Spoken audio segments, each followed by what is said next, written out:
Hello and welcome to the Majlis podcast, Radio for European Liberties current affairs talk show focusing on Central Asia. I'm Mohammed Tahir, host of the Majlis and Radio for European Liberties media manager here in Washington, D.C. Blogger Uzbek Satori, activist Mir Aziz Bazarov, and a politician, Professor Khidr Nazar Allakulov. They are few among the growing list of people who are currently in trouble in Uzbekistan. Some of them have been sentenced to lengthy prison terms and some are currently being persecuted as we speak. They all share one thing in common, that they are concerned about the direction of the country and they share their opinions in public.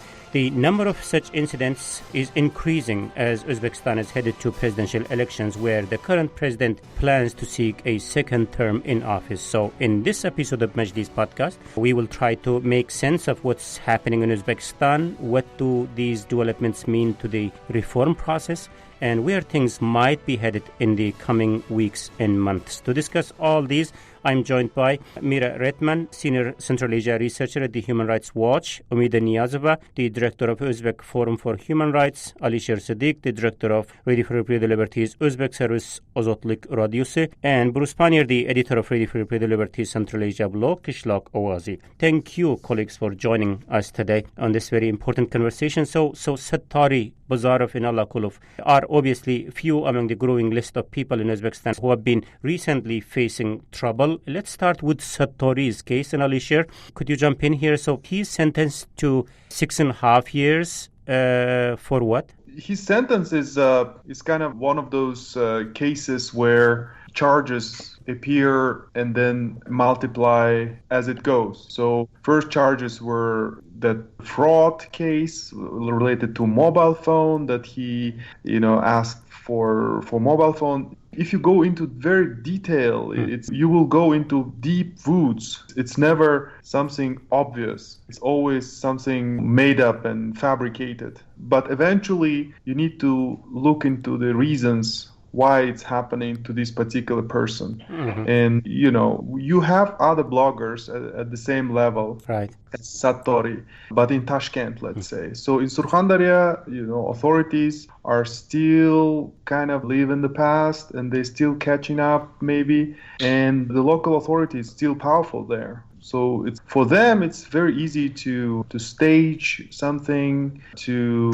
make him breach some laws. But the funny part and the most interesting part of it is that if you look at the biggest tragedy like Sardoba Dam burst, that's the biggest tragedy, and 17 people were on trial and one of them got like 5 years, but many were just released. Or another case where a brother was murdered. One man was murdered by another who was his brother, and he received like 5 years in jail.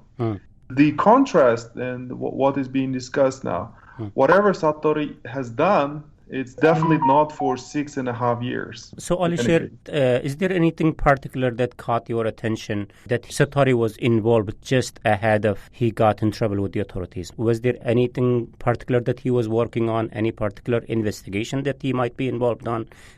Is there anything unusuality that caught your attention leading to his fate, what ended up to be like 6.5 years in prison? These guys are not at that level, to do like some substantial investigation, or these are just like bloggers, have their followers, they talk, they criticize. So everything is just limited to this type of work, like they see something is going on and just criticize on air, as you may kind of see it happening across the board. But as I said, he's far away from capital, where things are moving faster, and bloggers there enjoy a little bit more freedom than in this faraway province.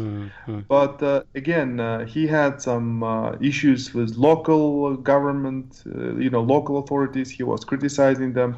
And again, whatever he says, it's what he says, right? And if you go through his YouTube channel and his ideas, in many cases, probably, you don't agree with them. But it's okay. because he was very super critical about opposition himself. So about some members of opposition. So what you are saying is that his location to be outside of Tashkent, like remote places where he is, might have contributed in fate that he ultimately ended up facing. Is it the way I should understand it? It is, yeah. But again, the modus operandi of Uzbek security services is always kind of finding a way how to charge you. It's very difficult to escape it, but it's still possible. So whenever you receive something from someone, some money or someone comes to you and says that he would want to give you a favor if you cover that,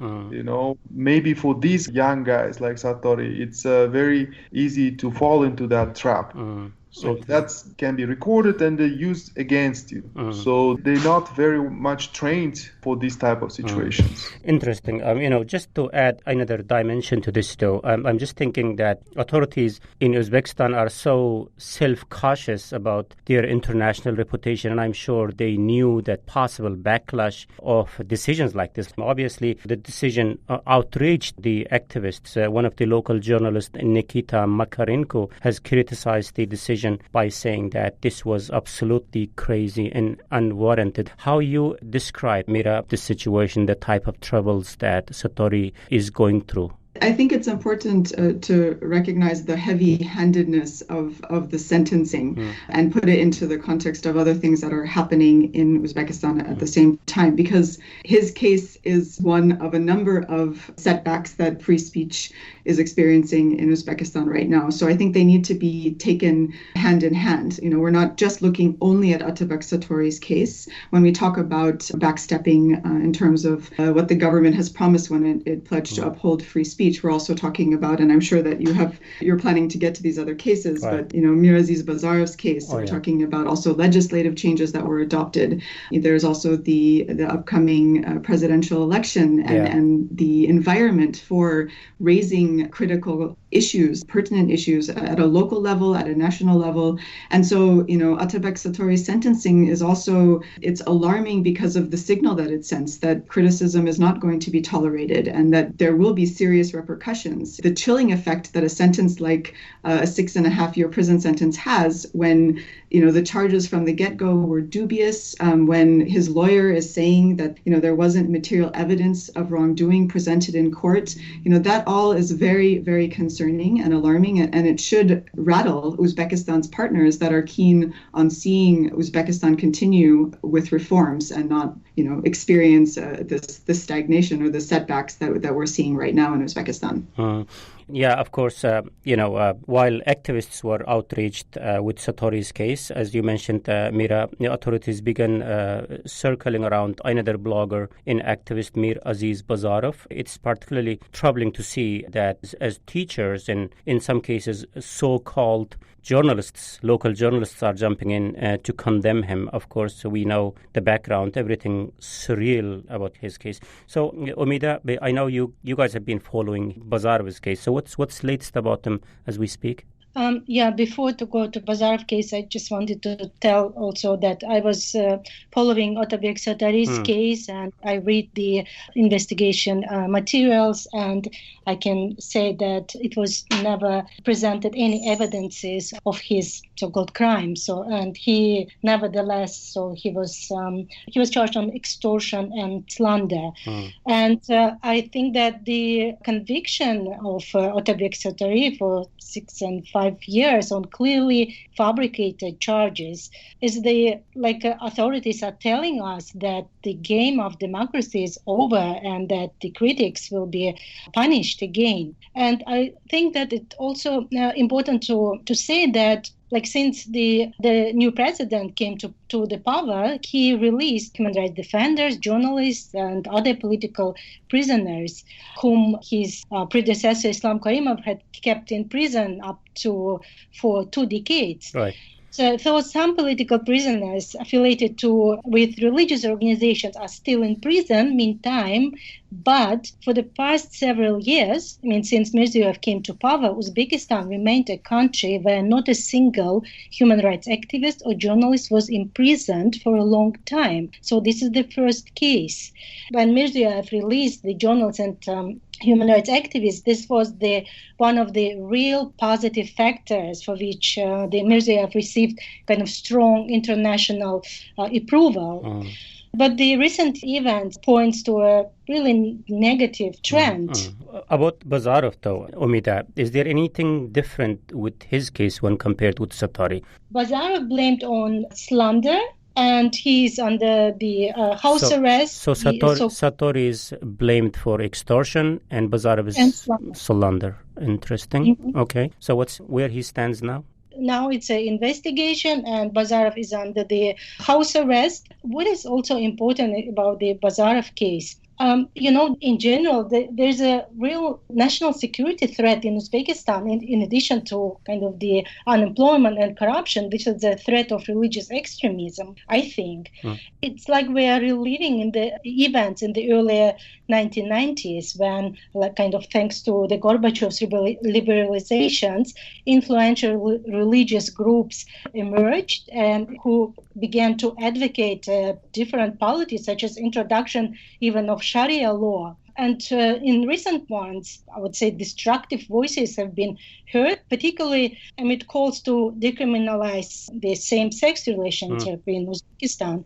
And we have been hearing calls to violence, and then the brutal beating of Bazarov, who spoke out for the gay rights. And nothing happens to those who called for violence. I guess that's what I remember from our previous discussions.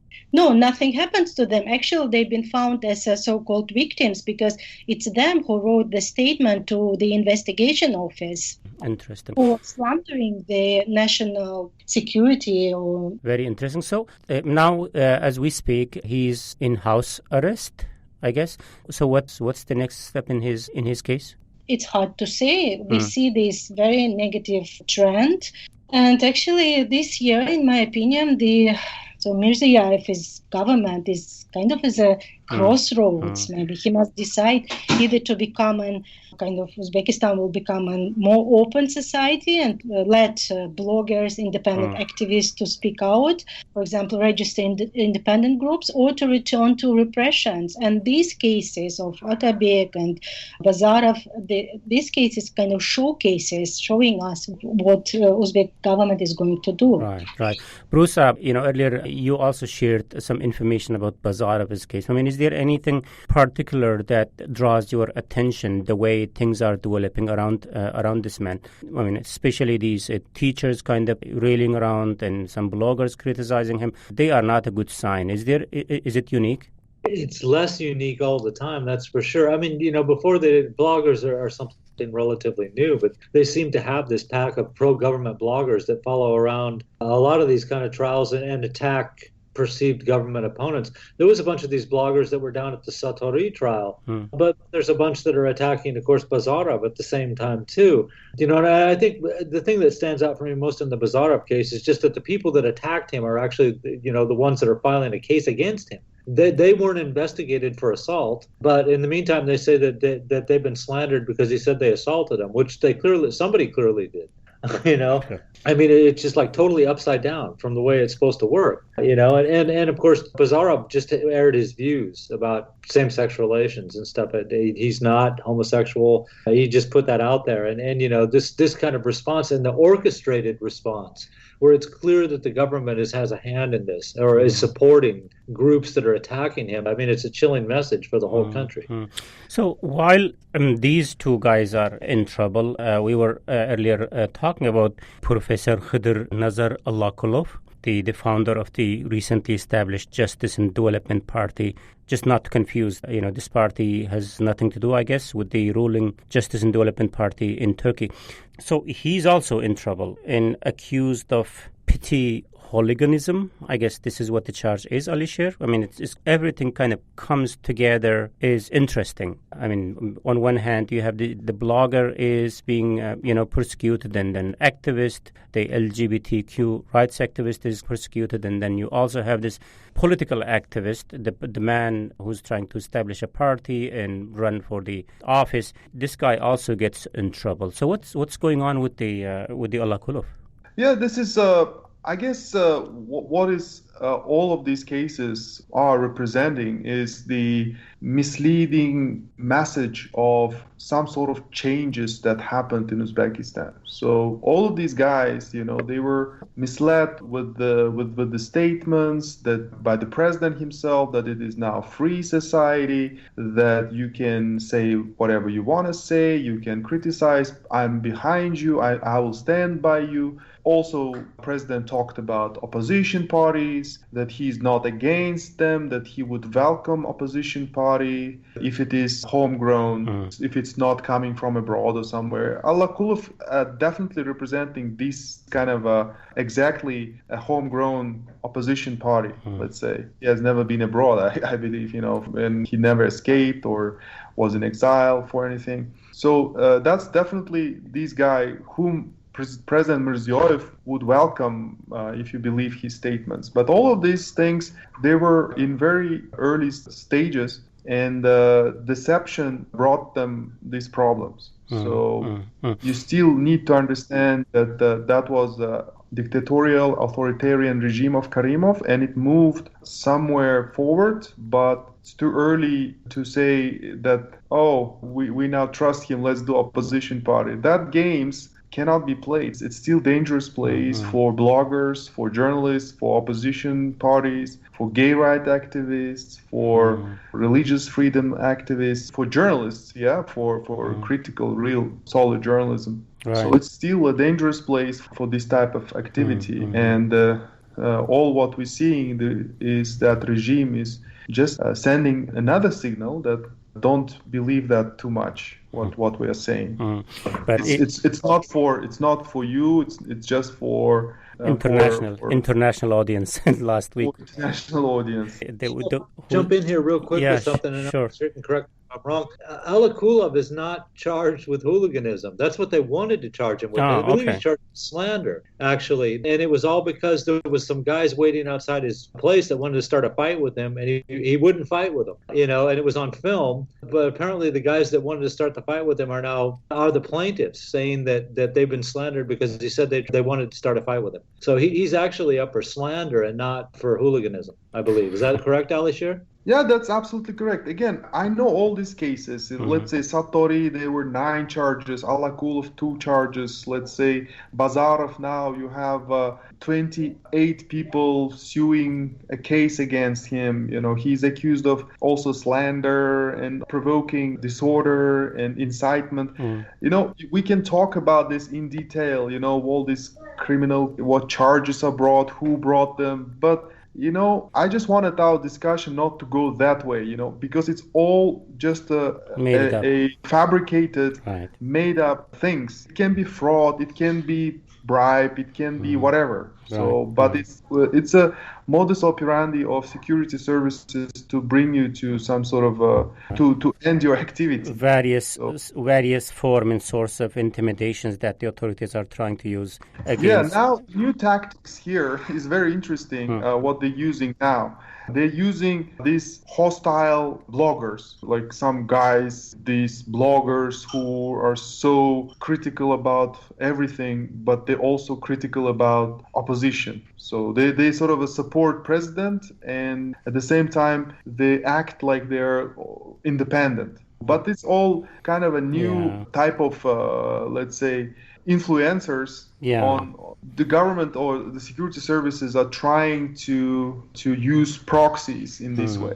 So this kind of a unknown group of women who appear everywhere. And the new joke is, even if you send let's say a picket or the protest, Uzbek protest to Mars, some guys, some women will appear, even there to stop your protest. We are seeing these kind of trends in some other neighboring countries too. Like the other day, we were talking about Pakistan, just these kind of new trends. It's also very much the case in that country. Like, as soon as you start speaking about the prime minister's policies, you will face with this unknown sort of bloggers or activists on Twitter starts attacking you. So they just appear from somewhere. It's a very interesting trend, of course. The good thing for us, let's say, as journalists, to investigate and to see how these guys are being paid, for example, for these services, how these guys are manipulated, or whether they are agents, like real agents of security services. That's also the possibility. Yeah, maybe in some cases, maybe whether they are real. That was a question during our discussion on Pakistan the other day. So it's very interesting development. On one hand, though, you are seeing these very dirty kind of response by the authorities against activists, bloggers, or opposition members. But in the meantime, in some cases, these intimidations are not working. I guess the opposition activists, Bruce, let me bring you in here back. The opposition activist Jahangir Atajanov has just returned to Uzbekistan. He seems as fired up as he was and wants to restore the opposition party in exile, ERK party, and he's not given up aspiration to run for the president. So we remember, like we spoke about him like a couple of months ago, we had a discussion about Uzbekistan, that he was in Turkey. So as soon as he announced his aspiration to run for the president, a couple of guys showed up in his office and started to threatening him. But again, it looks like he's not intimidated. But, there are people like him who's not giving up. Of course, again, the thing is that even if there would be a kind of free and independent election, either Allah Kulub nor Tajanov, none of them might have a chance to win the election. But again, still, despite all these intimidations, or despite all these harassments, they are there. They want to keep the good fight. So what stands out to you in the case of Atajanov? As far as Jahangir goes, that's, he returned, right? But he's like a celebrity more than a politician. So I don't know if he represents the same kind of threat as somebody like Alakulov. Although, even though Alakulov is an academic, but still he's got some more political savvy, I would imagine. Credit that he returned from Turkey. We'll see what kind of latitude he's given once he's there and starts moving. All the events that we've just been talking about suggest he won't get very far with this, But like I said, if he's willing to come back and go and give it a go and see what he can get out of it, more power to him. And certainly I'll be watching and rooting for him to be a candidate. Again, I think if they're looking for somebody who's a likely opposition candidate against Mirziyoyev, who has like really no chance of winning at all, and can't represent much of a threat, then maybe this guy is the one, as opposed to Alakulov. But that remains to be seen. He might be a lot more politically savvy than I'm giving him credit for. I also wondered, Alisher, your thoughts. What stands out to you in the case of Atajanov? I mean, the fact that he returned to Uzbekistan and now he wants to go for it. I mean, what do you see happening here with him?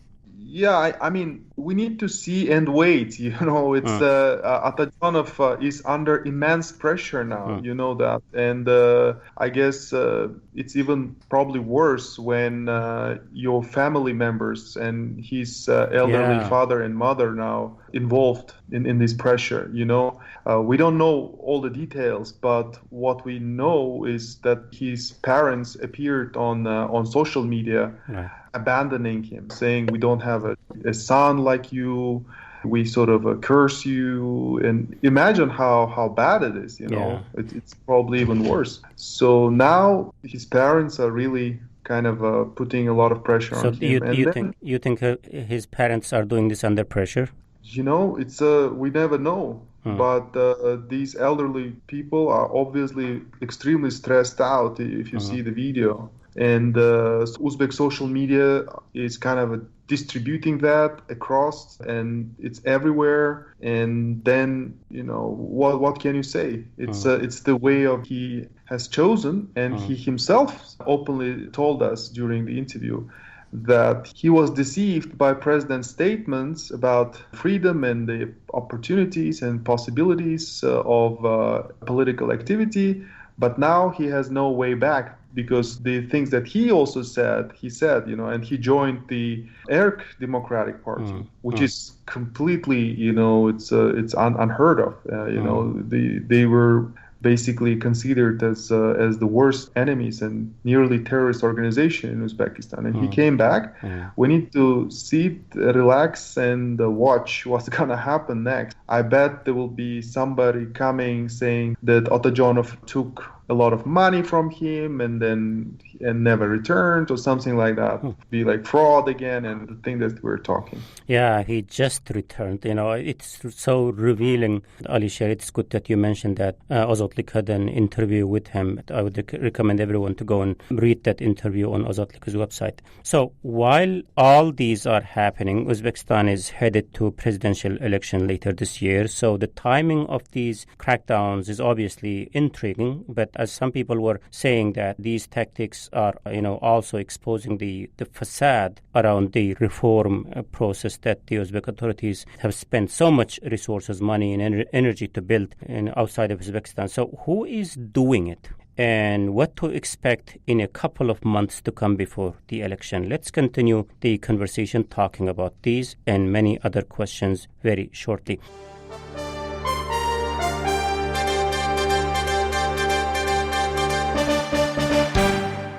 First, let me recap the debate that today on the Majlis podcast. I'm joined by Mira Ritman, Senior Central Asia Researcher at the Human Rights Watch, Umida Niyazova, the Director of Uzbek Forum for Human Rights, Alisher Siddiq, the Director of Harafiyar's Uzbek Service, Ozotlik Radyosu, and Bruce Pannier, the Editor of Radio Free the Liberties Central Asia blog, Kishlok Awazi. I'm Mohammed Tahir, Radio Free the Liberties Media Manager and host of the Majlis podcast here in Washington, D.C., and we are discussing the latest round of crackdowns on activists in Uzbekistan. Now, so we speak about Bazarov, Sattori, Allakulov, and Atajanov and the situation that they are in. Umida, is there any other particular name or any particular recent developments that caught your eyes and worth flagging here? I wanted to talk about the registration of independent organizations, but before, also wanted to tell that from the very beginning, Mirziyoyev's reform were aimed to improving the only economy, and I think everyone understood that. And although Uzbekistan has always remained an authoritarian country, there was still some hope that the authorities would allow the activity of civil society organizations, which are distinct from political activity. So that is hardly anyone has any illusions that an opposition political party will be registered in Uzbekistan or independent candidate will be allowed to participate in this year's presidential election. This is not going to happen anyway. But there was some hope that on some level, independent civil rights, human rights activity will be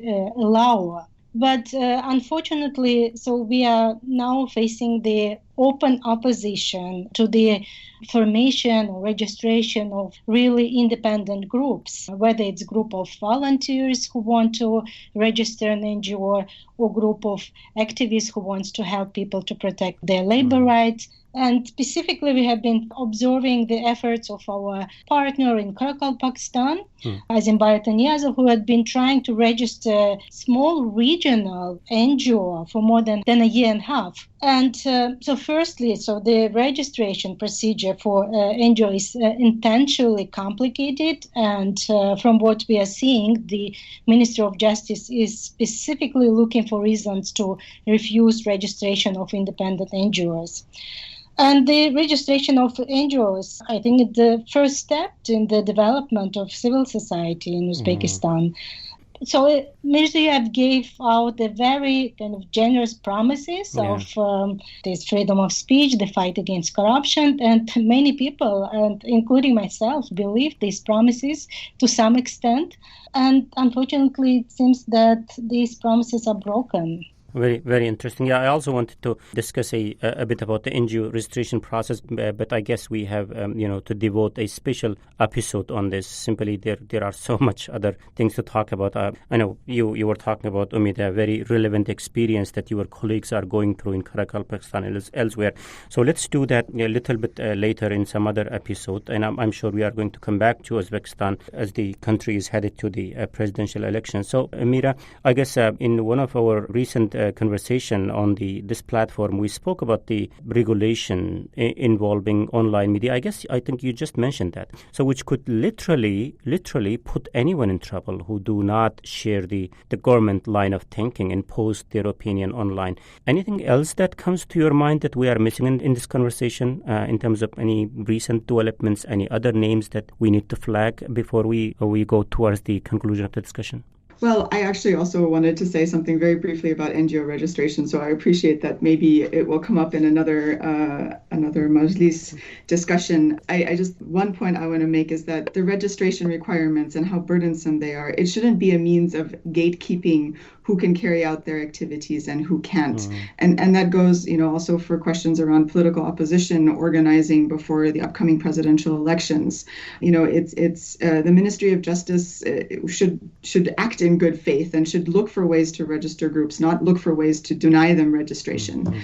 To your point or question about legislative developments, that could also occupy a whole conversation because there's been so many promises of reformed criminal code, a new law on religion, a new NGO code, a peaceful assemblies law, and we've seen all of these pieces of legislation stall at various times over the last years and not move forward. The one exception being that the draft religion law was just passed in the lower house of parliament.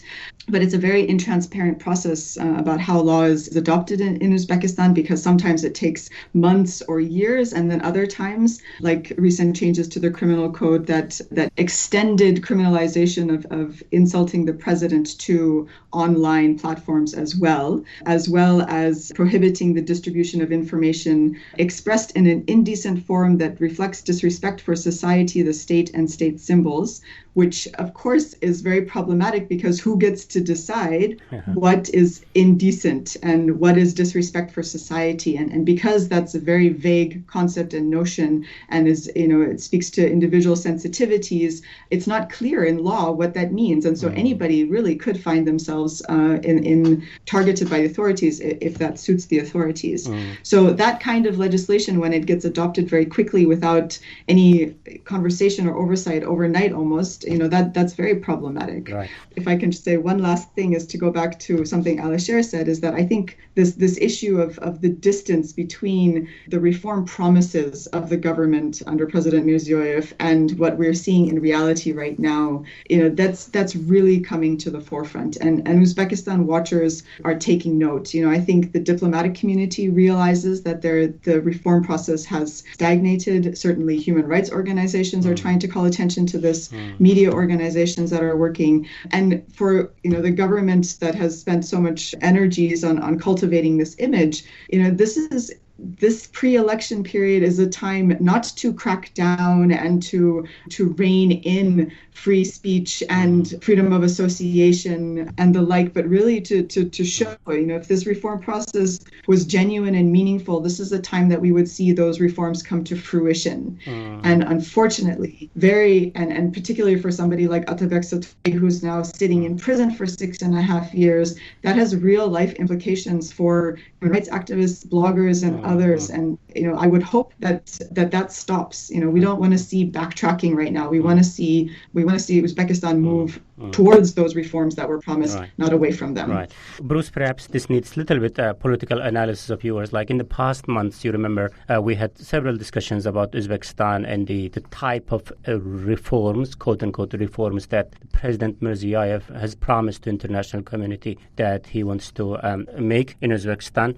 Of course, he got, lots of credit for what he said. But what some people were also claiming the fact that, these kind of petty decisions that has taken place in Uzbekistan over the past couple of years, despite President's big announcements of, reform, freedoms, and all these things.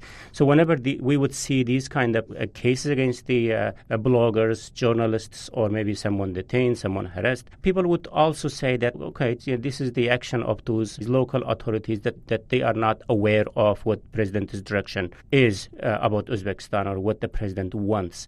Now, after these recent cases about the bloggers case, for example, Satori's case, it becomes such an international topic. Or Bazarov's case, for example, it is such an international topic. Of course, it's going to be highlighted even more with the political activities that are going to heat up before the election. About the Allah Kulub's case, these are international topics. I'm just guessing how come a local authority can take a decision like that without the knowledge of president. So by now, can we say that these things are happening with the knowledge of the president? Or with the blessing of president, or still we can think that, maybe these are the actions of local authorities? No. I always had my doubts that any of these were the actions of local authorities in a lot of cases anyway, way before this happened. There is such a thing as coincidence, but not when it happens, when so many examples of it happen so quickly together that you just can't. I have no idea why he picked now to do this. Like Mira said, this seems to be like the worst time to do this. You would have thought he would have loosened things up a little bit before elections, even if he had clamped down last year or something. I don't know.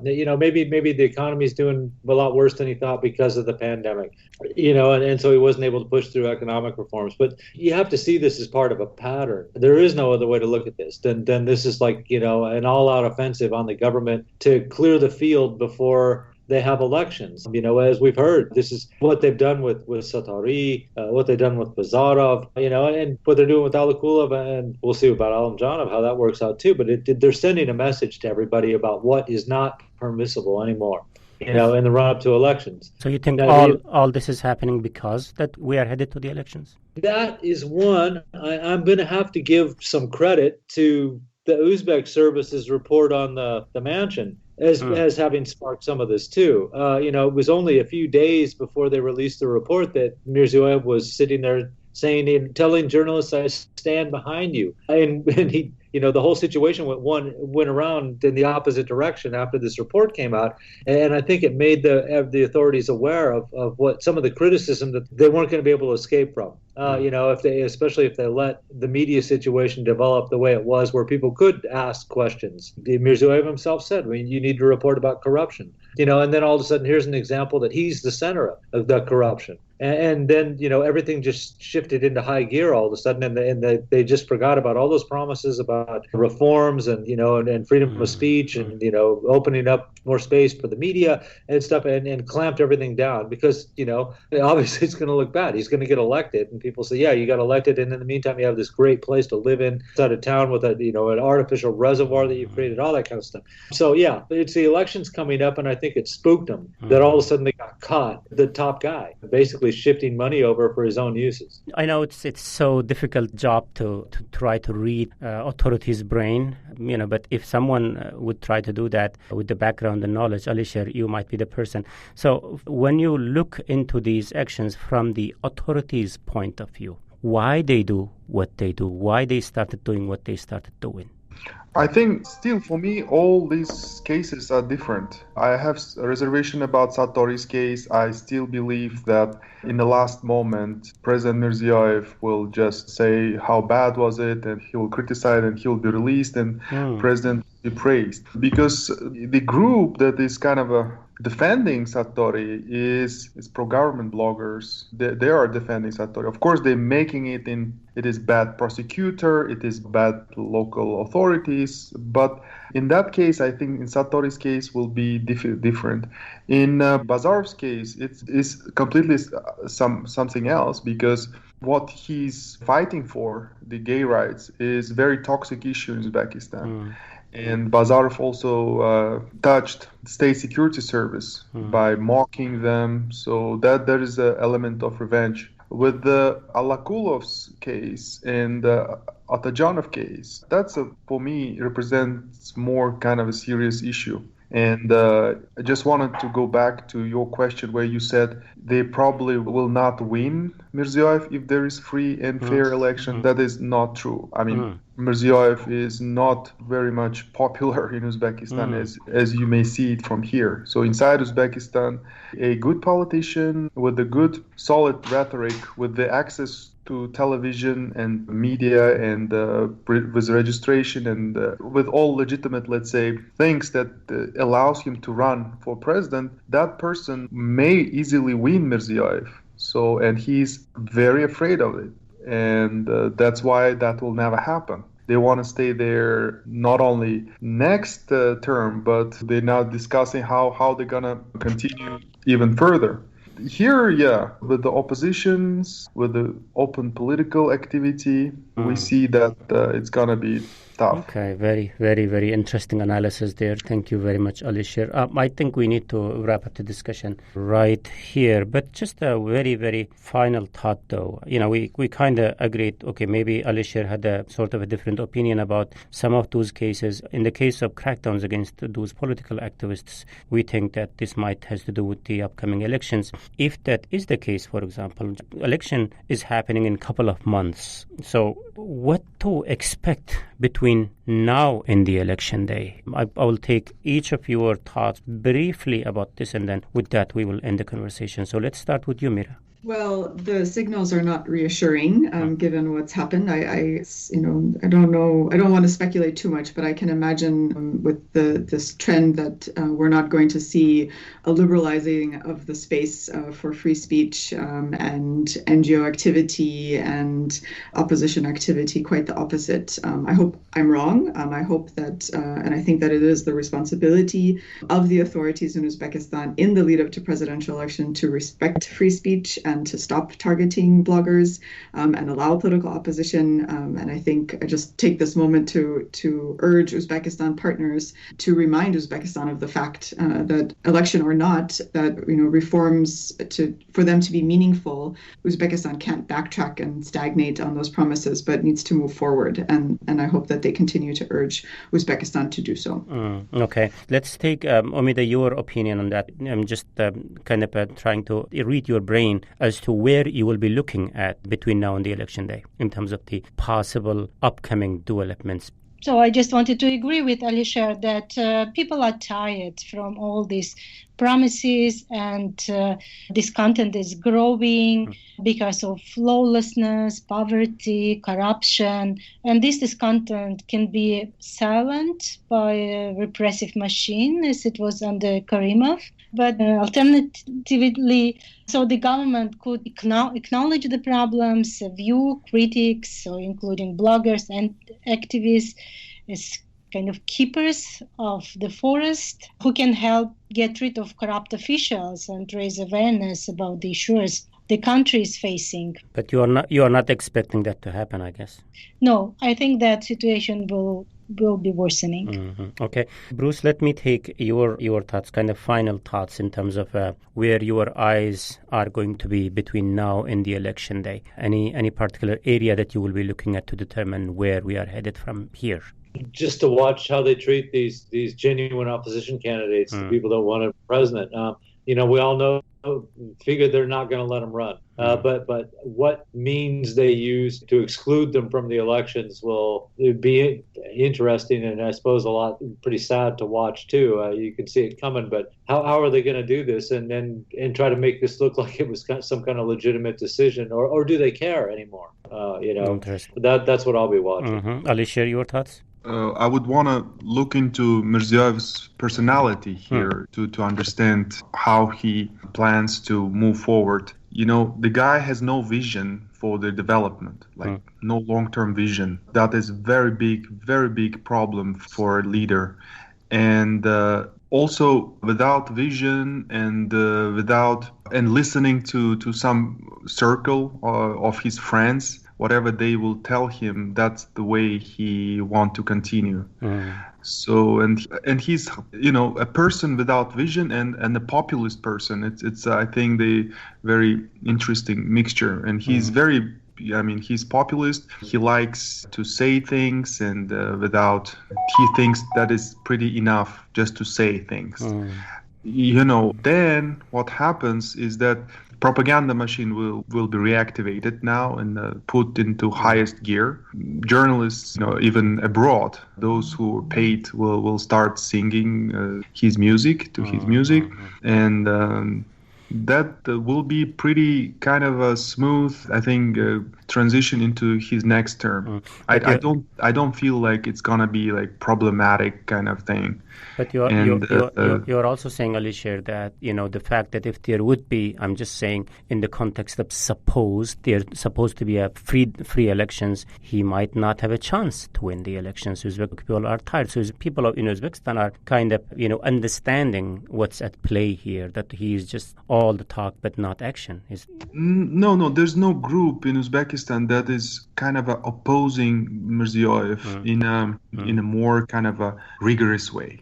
So the people we're talking, Allakulov, these are pretty kind of elderly people. They have no idea what is, let's say, social media is, what is, they believe is just, we should do something. So what they're doing is just something. And I don't think there is a big hurdle ahead of Mirziyoyev at this moment, especially since for Karimov, the problem was always a huge Muslim community, desperate, which was under pressure. And Mirziyoyev is riding on them. He is letting things happen with the Islamization. So that's why he's popular for these things. For this group. And people also are not ready for some actions, for some protests, and it's not at that boiling level just yet. But my point is that if there is a political process and real opposition parties are allowed, in that case it could be a trouble. Is there anything you will be looking at in the family members? They have been very much in the spotlight over the past couple of months. No, according to our information, the family members are just a little bit told not to be around and not to be so much visible they are on social media, on Facebook, continue with this populist game. So basically he's already too much valuable for his friends, and of course his circle is very much interested to keep him in power. Okay. Very interesting. Thank you very much, Alisher Sadiq, the director of Radio for Everyday Liberties Uzbek service, Ozotlik. So with this, we have to conclude the discussion. Also, big thanks goes to Amira Ritman, Senior Central Asia Researcher at the Human Rights Watch, Umida Niyazova, the director of Uzbek Forum for Human Rights, and Bruce Pannier, the author of Radio for Everyday Liberties Central Asia blog, Kishlok Awazi. Again, thank you very much, colleagues, for your time in Thoughts today. And this is from me, Mohammed Tahir, Radio for Everyday Liberties media manager and host of the Majlis podcast here in Washington, D.C. Until next week, bye-bye.